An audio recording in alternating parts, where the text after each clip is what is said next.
Anthony Davis had 14 of those free throws too, but Vince, I don't want to ask you about those because I can make free throws. I cannot hit the high degree of difficulty shots that AD was hitting tonight. What did he show you with the variety of ways he scored? Well, first of all, he showed us that he was locked in and ready to go and ready to lead his team as a star player and a go-to guy. Like you said, in the first 5 minutes, he had 12 points, 14 points in the first quarter, 34 points, 5 rebounds, 3 assists. I mean, but here's the thing about it. He showed us he's a tough shot maker. I mean, these shots are not easy. They look easy, like, oh, he hit the runner. No, he took a bump, hit the runner falling down. Here, fade away, fall around, reverse over, around and through Jokic. And then the shot that you showed earlier where he gets poked in the eye, jab step to a fadeaway. He was knocking down tough shots. Good defense, better offense. And that's one thing about it that you just really not understanding about AD is like we were talking about, he's shooting open threes, he's not making them, whatever. Tonight, he was getting in his spot, getting to the logo, and knocking down tough shots. And he was showing he was a go-to guy. They feature him on purpose tonight. This Denver team, though, Vince, they don't go away easily. And I just wonder, as a guy that played as long as you did and understands what it's about, what has this Nugget team shown you? Resilient bunch, fearless, and they seem to rise to the occasion when they're under elimination circumstances, and led by Kitchener's finest, Jamal Murray. This man is averaging 35 points. He's averaging 35 points a game in closeout, shooting 72.8% from the field. Unreal. And he's stepping up and doing what he has to do. I asked Coach Cal, what is it that he's done? And I think he's just locked in. The bubble has been great for him. And now, this is a team that feels comfortable at being down 3-1. A lot of teams don't feel that comfortable, and you're more uncomfortable and you tend to press. But we're seeing that Denver, in this situation, has a lot of experience in 3-1. Now, you're facing an unbelievable Laker team, but Jamal Murray and the Denver Nuggets feel comfortable, and look for them to come out playing at a high level next game. Tim, what we did not show on that highlight, to give you the chance to describe it in more thorough detail, is what the significance of LeBron guarding Murray was in the fourth when the game was still very much up for grabs.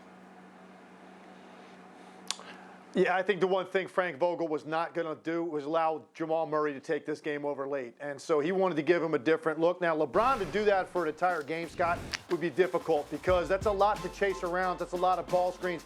But in a short stretch, I think this extra size matters. Right here, the size, it obscures his vision. It's a turnover. And the key thing about this, the time of this game and what this leads to, because all of these possessions you're going to see are at a critical time, and the Lakers score directly off of them. Here's again, LeBron tracks him to the rim. Now, is there contact there? Yeah. But that's one of the reasons you put LeBron on him as well, because he's least likely to get called for a foul. He's going to get away with more contact on a challenge. And again, that leads to offense for LeBron James right there. Again, one more time, and Jamal Murray really upset on this one.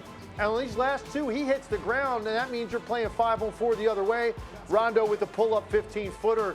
Again, all three of those possessions late in the game. It was a 4-point game when that started. They get 7 points directly off of those three possessions. A forced turnover, 2 contests at the rim. LeBron James basically guarding him by himself as well, so you're not trapping and leading to an open three by a role player. I did think it was a significant impact, even if Jamal Murray said after the game, no big deal. It doesn't matter who's in front of him. He treats everybody the same way. I thought that was a nice adjustment by Frank Vogel. It gave him a different look and gave him more size. Well, the high-level IQ of LeBron evidences itself in many ways. You know you're a star, but you also know be aggressive, make them make the call. And it was play on, and the Lakers take the lead 3-1. How significant, Tim, were second-chance points and the Lakers' ability to get offensive rebounds and turn them into buckets? Yeah, well, in Game 3, Anthony Davis and Dwight Howard combined for one more offensive rebound than I had sitting on my sofa watching the game. So I knew that was going to be a factor in this one. They had 4 offensive rebounds in Game 3. I predicted it was going to be a big factor in this game. And early, Dwight Howard had 5 putbacks, not just 5 offensive rebounds. He had 5 possessions where he went up, secured the offensive rebound, and converted it directly into points. And then some of these possessions late, they were just killers.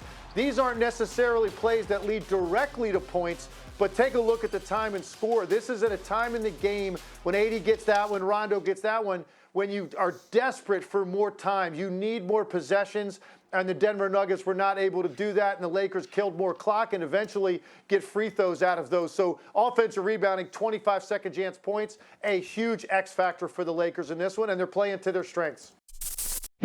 Thanks for watching ESPN on YouTube. For live streaming sports and premium content, subscribe to ESPN+.